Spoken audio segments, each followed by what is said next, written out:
that was going to be much more difficult than Tuesday.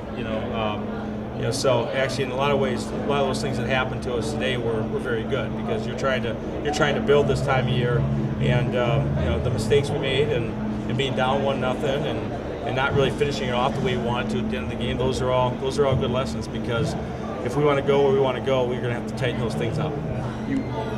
So if they play the game like they did the first period, it's a loss. What was the difference between period 2, period 1? Well, I think the biggest thing, Wags, is that we had, Bessie went down the first period, took that big time hit, and we didn't know if we were getting back, and that really screwed our lines up and screwed up some of our mojo, to be honest with you. And it took, and they're a good team, that top line of Gensel is as good as any around.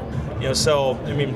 Again, we're down 1-0, and we, I think we're a little bit on our heels. And truth is, we didn't get a great look on Tuesday, and we got to look at a real playing team here. What were you saying in the locker room? I mean, 12 shots on goal. You have to lead after the first, and you come out and shoot 21. Yeah, I mean, the main thing is I actually thought we played fairly well in the first period, even though you're down 1-0. It wasn't as crisp as we would like. And I think that's the main thing, that you're not doing. I mean, when you're up, you're not doing as much right as you think you are, and when you're down, you're not doing as much wrong as you think you are. And so there are a lot of awful positive things. So that's the main thing we want to emphasize, in the first period. Just keep doing what you're doing. We were around their net a lot, and their goalie came with some big saves, and just keep doing that. We're going to score. Power play gained a lot of momentum for you. A ton of talent out there. Can you talk on those guys a little bit? Yeah, I mean, they move the puck well. Honestly, we'd like to have seen it a little more crisp. We thought we were missing the net way too much on the power play.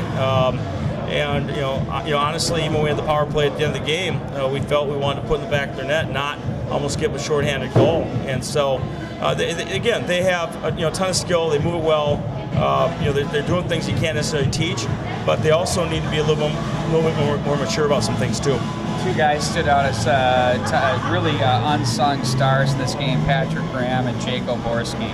Can you talk on them in order? First, Patrick Graham. No, that's dead on. Patrick Graham was just Mr. Steady back there. I mean, he broke up some plays with their high-end forwards, looking at coming down on Jekyll the Hut there. So, Graham was huge, and so, and again, he's Mr. Steady.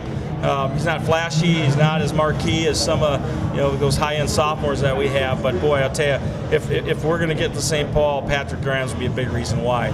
Oborski's beginning to find his game. I think he's finding another gear, and he's going to start putting that puck in the back of the net. And I think people are going to be a little bit surprised what they see from number 20 this year.